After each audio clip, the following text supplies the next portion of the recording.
पिछले वीडियो में हम लोगों ने पढ़ा था वैद्युत क्षेत्र के बारे में। आज हम पढ़ने वाले हैं वैद्युत क्षेत्र रेखाएं। वैद्युत क्षेत्र रेखाएं ये एक इम्पॉर्टेंट टॉपिक है। इससे आपके क्वेश्चंस बनते हैं क्योंकि इसकी 4 प्रॉपर्टी है और इस 4 में से कोई एक न एक प्रॉपर्टी हर साल आपके बोर्ड एग्जाम में देखने को मिल जाएगी। आप इसको देखेंगे तो वैद्युत बल रेखाएं एक बहुत ही ज़्यादा इम्पॉर्टेंट टॉपिक है। तो इसके बारे में वैद्युत क्षेत्र और वैद्युत क्षेत्र रेखाएं, तो ज़रा हम जानते हैं वैद्युत क्षेत्र रेखाएं होती क्या हैं। हमने पिछले वीडियो में पढ़ा था कि अगर कोई एक चार्ज है उसके चारों तरफ का जो क्षेत्र होगा, क्योंकि ये आवेश है, आवेश हमेशा किसके लिए आते हैं? विद्युत के लिए। आवेश शब्द किसके लिए आया है? विद्युत के लिए। तो विद्युत यानी आवेश के लिए, आवेश के चारों तरफ का वो क्षेत्र जहाँ पर इस आवेश का अनुभव किया जाए या इस आवेश के बल का अनुभव किया जाए, वही उसका क्या हो जाता है? विद्युत क्षेत्र। लेकिन ये जो बल का अनुभव होता है इसे हम क्या कहते हैं कि ये एक लाइन फॉर्म में होता है। ये क्या होता है? एक रेखा के फॉर्म में होता है। तो उस रेखा को हम लोग कहते हैं जो वैद्युत क्षेत्र को दिखाती है, उसे हम लोग कहते हैं वैद्युत क्षेत्र रेखाएं। उसे हम लोग क्या कहते हैं? वैद्युत क्षेत्र रेखाएं। अब ये वैद्युत क्षेत्र रेखाएं होती क्या हैं, इसके बारे में आपने पढ़ा कि ये वैद्युत क्षेत्र में जो बल का अनुभव कराती हैं वो हम लोग रेखाओं के माध्यम से करते हैं। तो इसे हम कहते हैं वैद्युत क्षेत्र रेखाएं। इस वैद्युत क्षेत्र रेखाओं के कुल 4 गुण हैं। इन्हीं 4 गुण पर आपके क्वेश्चन बनते हैं। तो पहला गुण क्या कहता है उसके बारे में हम लोग यहाँ पे पढ़ने वाले हैं। तो देखिए, अगर चार्ज, आपके चार्ज के 2 टाइप होते हैं, एक होता है पॉजिटिव और एक होता है निगेटिव। तो अगर आपका चार्ज पॉजिटिव है, अगर आपका चार्ज कैसा है? अगर आपका चार्ज कैसा है? पॉजिटिव है। अगर आपका चार्ज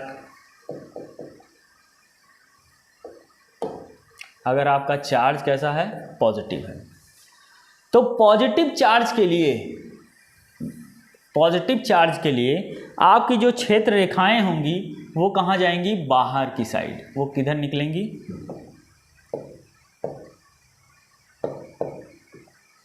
वो कहाँ जाएंगी? बाहर की साइड। क्षेत्र रेखाएं किधर रहेंगी? बाहर की साइड। लेकिन अगर आपका चार्ज कैसा है? निगेटिव है। अगर आपका चार्ज कैसा है? निगेटिव है। तो क्षेत्र रेखाएं हमेशा किधर होंगी? अंदर की साइड। दिशा कौन सी दिखाई जाएगी उसकी? अंदर की साइड। यानी अगर आपका चार्ज पॉजिटिव है, धनात्मक है, तब तो बाहर की साइड। क्षेत्र रेखाएं हमेशा किधर जाएंगी? बाहर की साइड। लेकिन अगर आपका चार्ज कैसा है? निगेटिव है। अगर आपका चार्ज कैसा है?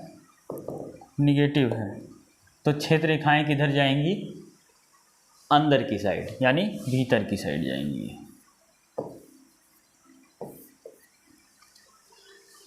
क्षेत्र रेखाओं की दिशा क्या होगी? भीतर की साइड। किसके लिए? निगेटिव के लिए। और पॉजिटिव के लिए क्या हो जाएंगी? ये होंगी बाहर की साइड। तो ये इसका पहला रूल है। पहला रूल क्या कहता है कि पॉजिटिव के लिए बाहर की साइड, बाहर की ओर, तथा निगेटिव में आवेश की ओर बल क्षेत्र रेखाएं निरूपित की जाती हैं। अब यहाँ पे एक टॉपिक आता है, अगर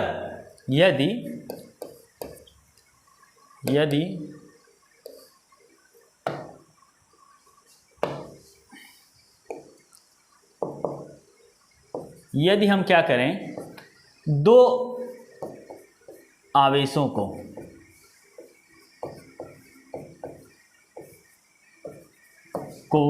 पास ले आए।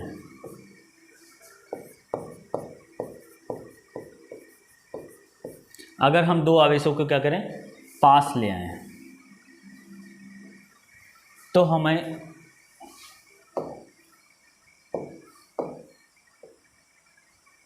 लोग 2 आवेशों को कहाँ ला रहे हैं? पास ला रहे हैं। ठीक है।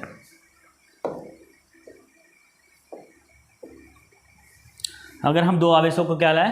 पास ले आएं, तो क्या होगा हमारा? तो हमारे पास क्या घटना घटेगी, देखिए अगर पॉजिटिव पॉजिटिव आएंगे तो वो एक दूसरे को क्या करेंगे, रिपेल करेंगे। आप जानते हैं उन्हें एक दूसरे को क्या करते हैं, प्रतिकर्षित करते हैं। तो उसमें फील्ड रेखाओं का क्या योगदान होगा, तो जरा यहाँ देखिए फील्ड रेखाएं बनेंगी कैसे, ये भी पॉजिटिव है और ये भी क्या है, ये भी क्या बनेगा, पॉजिटिव बना। तो देखिए अब अगर फील्ड रेखाएं निकलेंगी तो देखिए बाहर की साइड निकलेंगी,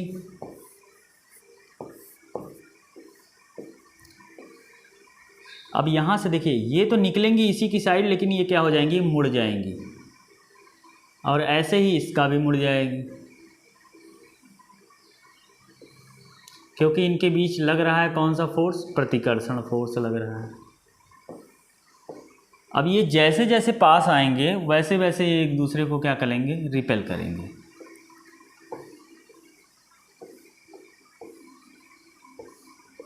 ऐसे बनेगा, यानी इसकी ये वाली जो लाइन है, ये वाली जो लाइन है ये हमेशा जो है ये टच नहीं करेगी, ये एक दूसरे को क्या करेंगे, टच नहीं करेंगी। क्यों, क्योंकि इन दोनों का आवेशों की जो आवेश का मान है वो दोनों का क्या है, पॉजिटिव है। यही सेम केस बनेगा किसके लिए, निगेटिव के लिए, लेकिन उसकी दिशा जो होगी वो क्या हो जाएगी, वो अंदर की साइड आ जाएगी। तो ये एक फिगर आपका ये बन गया। अब अगली बात करते हैं,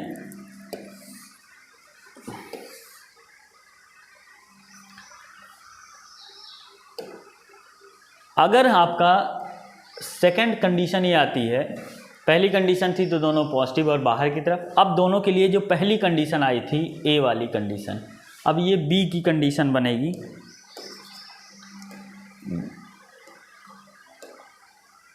बी कंडीशन पे क्या होगा, अगर दोनों निगेटिव हैं तो निगेटिव के लिए भी सेम ऐसे ही फिगर बनेगा, बस यहाँ पे एडिट करके क्या कर लीजिए, निगेटिव के लिए।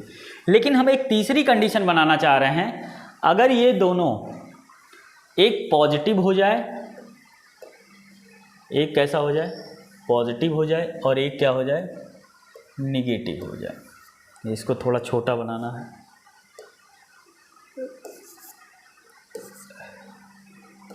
अगर एक क्या हो जाए, पॉजिटिव हो जाए, और एक क्या हो जाए, निगेटिव बन जाए।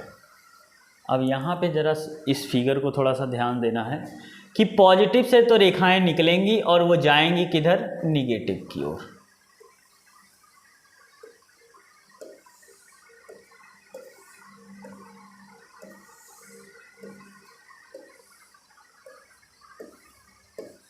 अब यहाँ फिगर बनाते वक्त एक चीज़ ध्यान रखेंगे, क्योंकि ये निगेटिव है तो इसकी ओर आएंगी बल रेखाएं, और ये क्या है, पॉजिटिव है तो इससे क्या जाएंगी, बाहर की ओर जाएंगे।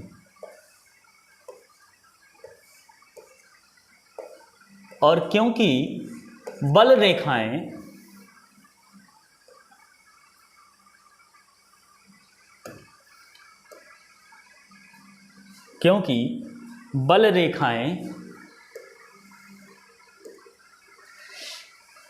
पॉजिटिव और पॉजिटिव से बाहर की ओर और निगेटिव की ओर जा रही हैं, तो अगर आप दो विपरीत आवेशों को एक पास ले आते हैं तो वैद्युत क्षेत्र रेखाएं इस तरह से होंगी, और इन्हीं वैद्युत क्षेत्र रेखाओं के आधार पर आप ये कह सकते हैं कि पॉजिटिव निगेटिव को क्या करता है, आकर्षित करता है, इन्हीं बल रेखाओं के आधार पर। दूसरी चीज़ आपको यहाँ से एक चीज़ आती है, सी जो टॉपिक है ये क्या कहलाता है। अब इसको रेख करके दो यहाँ से क्वेश्चन बनते हैं। पहला क्वेश्चन ये होता है कि ये जो बल रेखा है, ये क्या है, ये जो बल रेखा है, इस चीज़ को हम जो लोग कर रहे हैं ये क्या है, बल रेखा। ये जो बल रेखा है इसको लेकर के दो टॉपिक आते हैं, और इन्हीं दो टॉपिक से इंपॉर्टेंट क्वेश्चन बनते हैं। कौन कौन सी हैं, पहली चीज़ क्या है कि बल रेखा, कौन सी बल रेखा, वैद्युत बल रेखा। वैद्युत बल रेखा एक दूसरे को प्रतिच्छेद नहीं करती हैं, एक दूसरे को क्या करती हैं, वैद्युत बल रेखा एक दूसरे को दूसरे को प्रतिच्छेद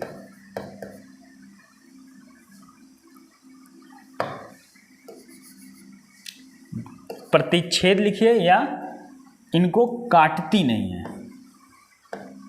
काटती नहीं है। वैद्युत बल रेखाएं एक दूसरे को क्या करती हैं, काटती नहीं है। ऐसा इसलिए है, इसका रीज़न क्या होगा। मान लेते हैं हम अगर कि कोई दो बल रेखाएं एक दूसरे को काटती हैं, मान लेते हैं ऐसा, तो इसको प्रूव करने के लिए हम लोग क्या करते हैं, पहले से ही मान लेते हैं कि वो मान लेते हैं काटती हैं। तो अगर एक बल रेखा इस साइड जा रही है और एक बल रेखा ऐसे जा रही है, तो ज़रा एक इमेजिन कीजिएगा कि इनका सोर्स क्या है, एक ही है। इनका सोर्स क्या है, एक ही है। अब आप बताइए कि एक ही बिंदु पर एक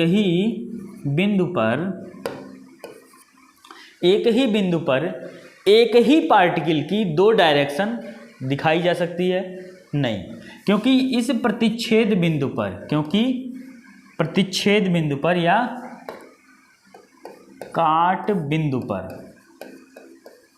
बिंदु पर दो दिशा प्रदर्शित हो रही है। कौन सी दिशा प्रदर्शित हो रही है? दो दिशाएं प्रदर्शित हो रही हैं। अगर दो दिशाएं प्रदर्शित हो रही हैं जो कि क्या है, संभव नहीं है, जो कि संभव नहीं है, यानी संभव नहीं है, इसका मतलब है कि एक पोजीशन पे एक ही वो हो सकता है। एक ही आदमी एक जवार में एक ही दिशा चल सकता है। वो एक आदमी एक पॉइंट पे दो दिशाएं कैसे दिखा सकता है? आप एक बार में दो एक ही दिशा पे चल सकते हो ना, चाहे आप उत्तर जाओ, पूरब जाओ, पश्चिम जाओ। ऐसा तो हो नहीं आप पूरब में भी जा रहे हो, पश्चिम में भी जा रहे हो, ऐसा संभव नहीं है। तो इसलिए वैद्युत बल रेखाएं एक दूसरे को काटती नहीं है। इसके लिए दूसरा टॉपिक है, इसको हम मिटा रहे हैं।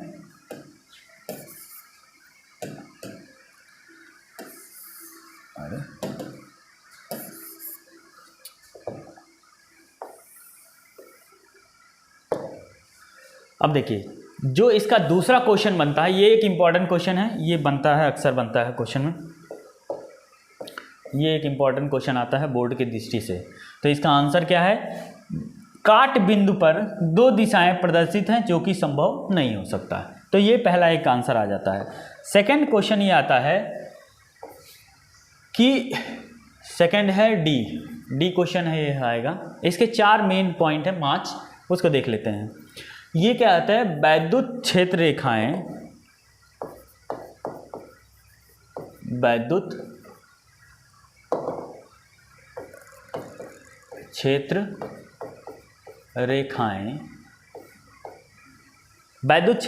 क्या होती है? एक लूप नहीं बनाती, या एक हटा दें यहां से, लूप नहीं बनाती।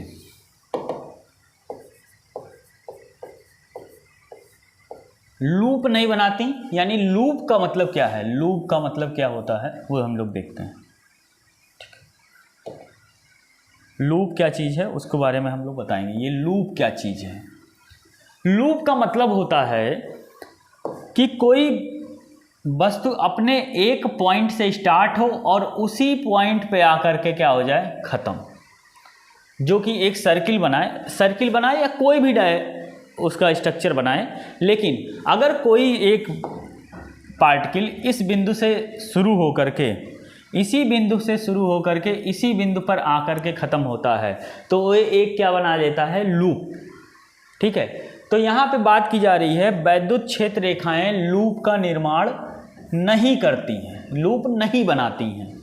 ठीक है, तो या क्यों नहीं बनाती हैं? क्वेश्चन में आ सकता है वैद्युत क्षेत्र रेखाएं लूप का निर्माण क्यों नहीं करती हैं। तो इसका आंसर क्या होगा, जरा यहाँ पे देखिएगा आप।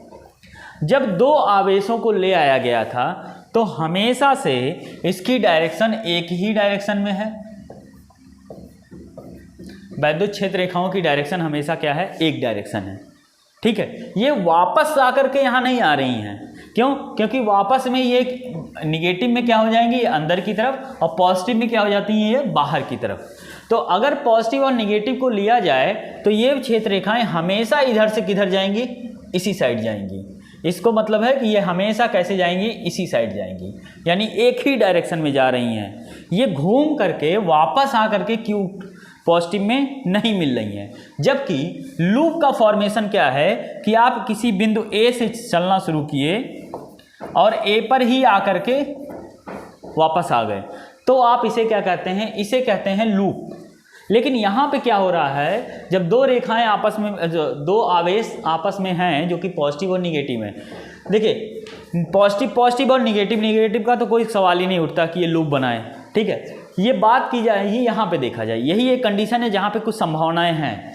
तो ये संभावना क्या है कि यहाँ से आप देख रहे हैं कि पॉजिटिव से निकल करके कहाँ जा रही है, निगेटिव में, तो ये एक ही डायरेक्शन को दे रही हैं।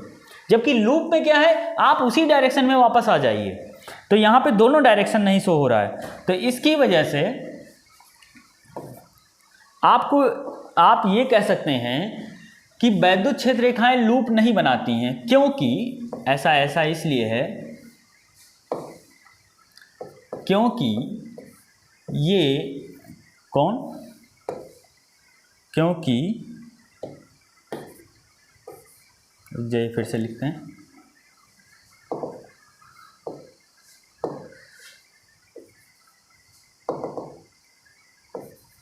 अरे